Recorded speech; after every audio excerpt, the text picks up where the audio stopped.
Good evening, friends. Tonight is Tuesday, April 28th, and April is almost over. We are in our last couple of days here in Denver. This was the first day at home. My spouse and I live in an rented condo on the fourth floor of a five-story building, and we started this morning. We don't have typical windows. We have two sets of sliding glass doors, one in the bedroom and one in the living area, that let a lot of light in. It's wonderful. But this time of the year, today was the first day that we'll probably start the season where we keep the shades on both of the sliding glass doors, cracked or mostly shut to keep the sunlight out, because the heat is getting hot enough that it makes a difference for us. So I don't know about how you gauge the seasons in where you live, but there is the nice, cool, early spring, late winter season when we would have the screens open and the doors open and just love the fresh air. And now we have officially entered the season when we go to bed with the ceiling fan on, and we, in the early part of the day, are keeping the shades closed to keep a little bit of the sun and the direct, we don't get direct, thankfully, but even the angled sun, the heat that comes in from that in the early part of the day. So here we are in the fullness of spring, I suppose. My name is Kama Hamilton Morton. I am the senior pastor of Grace United Methodist Church.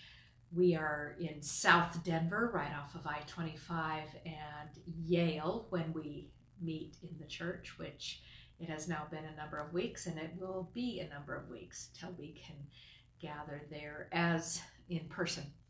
But you can find us on Facebook and on YouTube at Denver Grace UMC. So last night I introduced this week being the week that's leaning into the fourth Sunday in the Easter season.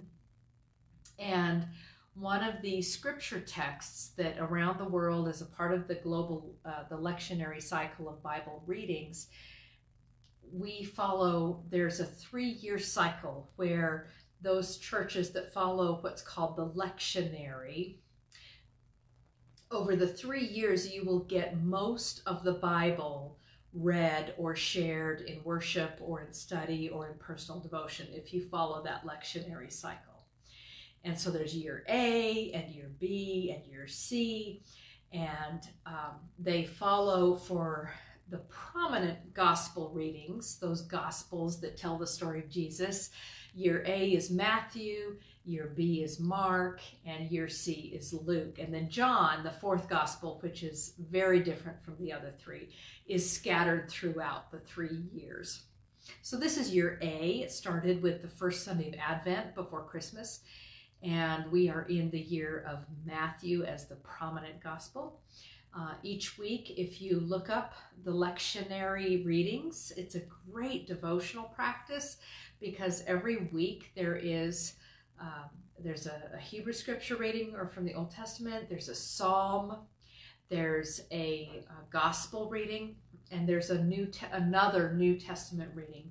And there's even a daily lectionary. And I invite you to look up, if this has perked a curiosity, to look up the Vanderbilt University has a wonderful website that gives you not only the weekly lectionary cycle of readings, but they even break it up into the daily lectionary, which is even more in depth. So if you're looking for something to kind of give you some structure to a prayer cycle or just a meditation and exploring the rhythm of Scripture, I invite you to check that out. So an unusual thing on this coming Sunday, which will be May 3rd, the fourth Sunday in Easter, is that it's called Good Shepherd Sunday. And each year A, B, and C in that lectionary cycle focuses on a scripture reading that highlights Jesus as a shepherd image, as the Good Shepherd. And so this Sunday we'll be focusing on John 10, verses 1 through 10. But each year, all 3 years of the lectionary cycle, lift up the same psalm. And that's just not normal. But it is such a powerful psalm in the life of the global church throughout the centuries that they want to make sure that worshiping communities, if they're following the lectionary, will focus on this at least one Sunday a year. And it is the 23rd Psalm. The Lord is my shepherd. And of course, the 23rd Psalm, the Psalms were a song book, a ritual book of worship that the tribes of Israel compiled over time. And that by the time Jesus walked the earth, he would have used it for a prayer resource or a ritual resource in his life and would have known the Psalms. And as I've said before, the Psalms run the gamut of human emotion. So if you're looking for a place to go in the scriptures to just meditate or to express perhaps a variety of emotions that you're feeling in your life, the Psalms are a great place to look. But I'd like to share, last night I shared a version of the 23rd Psalm, which was from an old Scottish resource that was in meter. And so it took the 23rd Psalm and it shared it in a rhyming fashion. It's beautiful. I love it. And tonight I thought I would share from the New Revised Standard Version. And I wanted to show you, actually this might be backwards. Yeah, it's backwards. This is the Spiritual Formation Bible. And it's a Bible I picked up a number of years ago that is different from a study Bible, whereas a study Bible helps you to dive into the meaning and translation and kind of the context of what's behind the scripture stories.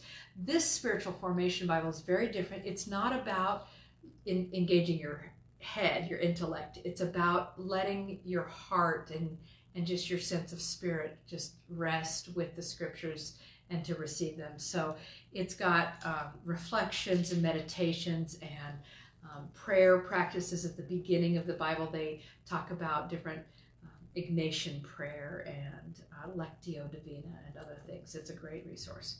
So I'm going to read, this is from the New Revised Standard Version, which is a classic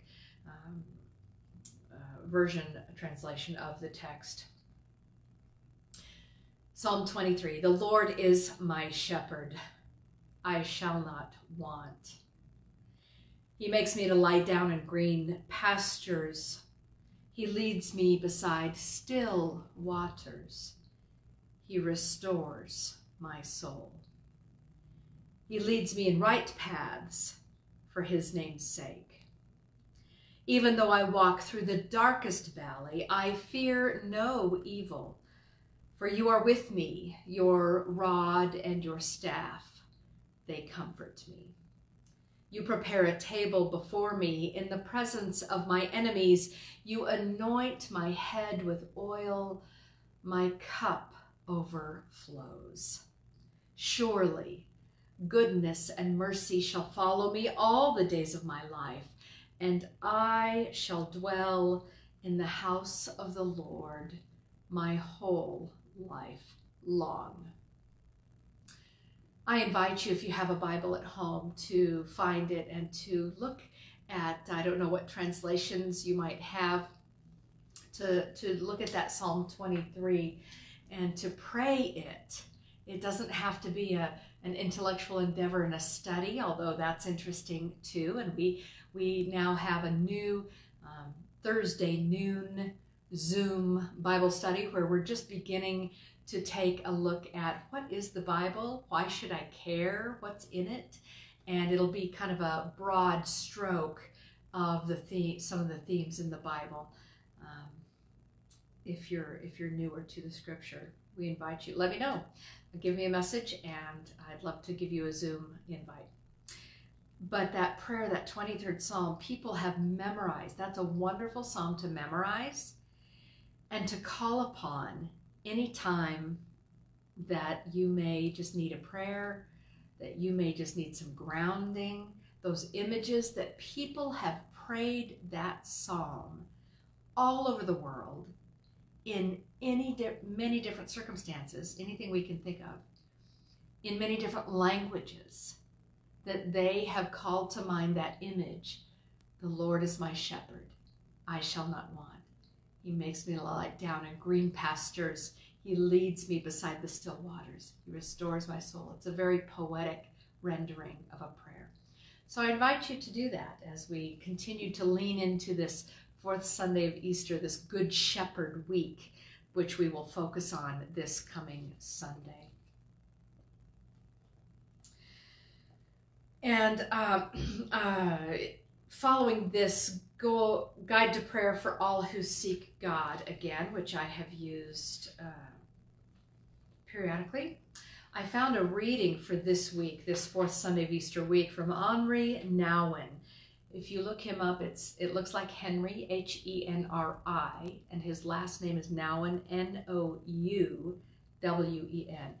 A very important and deep spiritual writer and teacher for many people of many traditions. And so this is an invitation and a meditation that I would, coming off of reading this 23rd Psalm, thinking of where you're at today.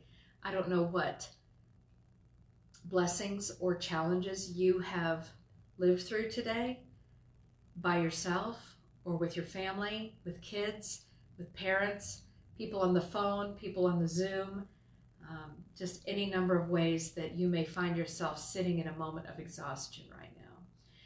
And so I invite you to hear this invitation from Henri Nouwen from his work called Life of the Beloved. He says, how do we get in touch with our chosenness when we are surrounded by rejections? I have already said that that involves a real spiritual struggle. Are there any guidelines in that struggle? Let me try to formulate a few, he says. First of all, you have to keep unmasking the world about you for what it is: manipulative, controlling, power hungry, and in the long run, destructive.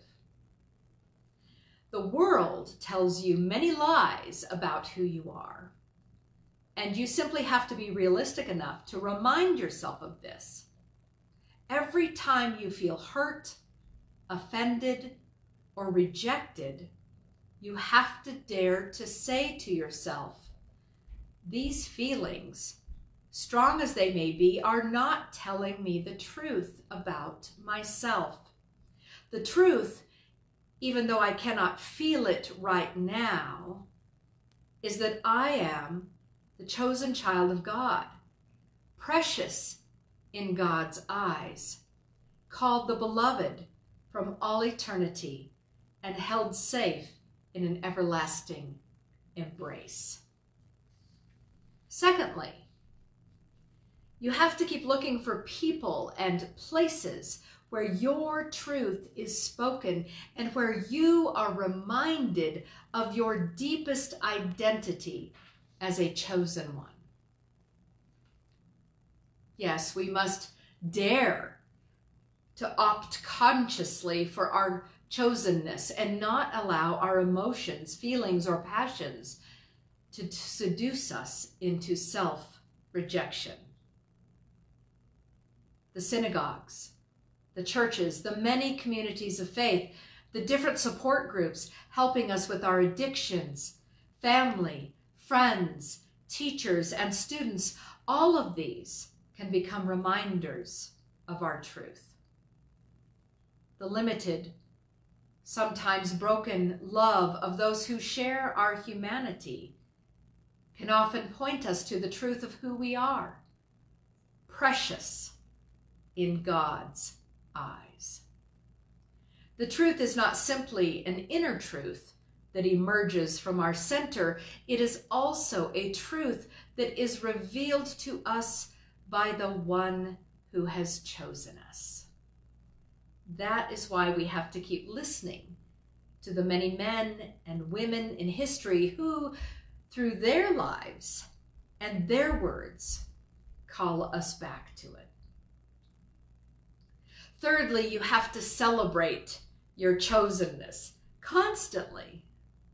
This means saying thank you to God for having chosen you, and thank you to all who remind you of your chosenness. Gratitude is the most fruitful way of deepening your consciousness that you are not an accident, but a divine choice. It is important to realize how often we have had chances to be grateful and have not used them. When someone is kind to us, when an event turns out well, when a problem is solved, a relationship restored, a wound healed, there are very concrete reasons to offer thanks, be it with words, with flowers, with a letter, a card, a phone call, or just a gesture of affection. May these words from Henri Nouwen, his Life of the Beloved, remind each of us that whatever you're feeling at this moment, whatever you've been going through this last week, you are beloved of God. You are in an important place in this universe and in this world. May you breathe it in and breathe it out. May you find ways to say yes to life, to giftedness, to grace. And may you look for ways to share that gratitude with others, to share out of our abundance of life, of spirit, of resources, that we may become one with others and with the world through our very being and giving of ourselves. And that is what Jesus did, ultimately, is that in his words, in his teaching, in his reaching out to those outside the bounds of acceptable society,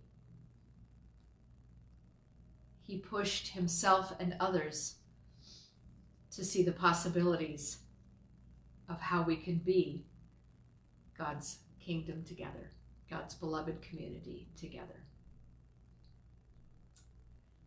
So may that reading bless you. If any time, as you're listening to these, if you have a question about the resources that I'm reading from, let me know. It's not off the top of my head. I go looking for wisdom from others and for how they can enrich me, that I may grow and deepen myself in them. And so it is, a Tuesday night. As the darkness enfolds us, let us go forth. May you rest well this night. I'm going to sing a spiritual. You may know I love the spirituals. I think their messages are often multi-layered. They're simple on the surface and yet can call us to deep work within ourselves and our relationship to others. And so this is a spiritual called Woke Up This Morning.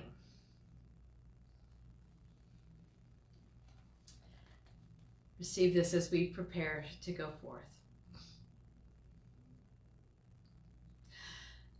Oh, I woke up this morning with my mind, and it was stayed on Jesus. Woke up this morning with my mind, and it was stayed on Jesus. Woke up this morning with my mind, and it was stayed on Jesus. Hallelujah, hallelujah, hallelujah, hallelujah, hallelujah. Oh, you can't hate your neighbor in your mind if you keep it stayed on Jesus. Oh, you can't hate your neighbor in your mind if you keep it stayed on Jesus. Oh, you can't hate your neighbor in your mind if you keep it stayed on Jesus. Hallelujah, hallelujah, hallelujah, hallelujah, hallelujah. Makes you love everybody with your mind if you keep it stayed on Jesus. Makes you love everybody with your mind if you keep it stayed on Jesus. Makes you love everybody in your mind if you keep it stayed on Jesus. Hallelujah, hallelujah, hallelujah, hallelujah, hallelujah. Oh, the devil can't catch you in your mind if you keep it stayed on Jesus. Oh, the devil can't keep you in your mind if you keep it stayed on Jesus. Oh, the devil can't catch you in your mind if you keep it stayed on Jesus. Hallelujah, hallelujah, hallelujah, hallelujah, hallelujah. Oh, yes, Jesus is the captain in your mind when you keep it stayed on Jesus. Oh, Jesus is the captain in your mind if you keep it stayed on Jesus. Oh, Jesus is the captain in your mind if you keep it stayed on Jesus. Hallelujah, hallelujah, hallelujah, hallelujah, hallelujah.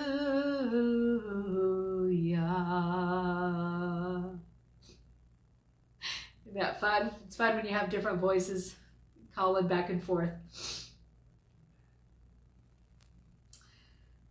Keeping your mind, your heart, your spirit stayed on Jesus means keeping it on those things that Henri Nouwen talks about. Keeping our mind, our heart, and our spirit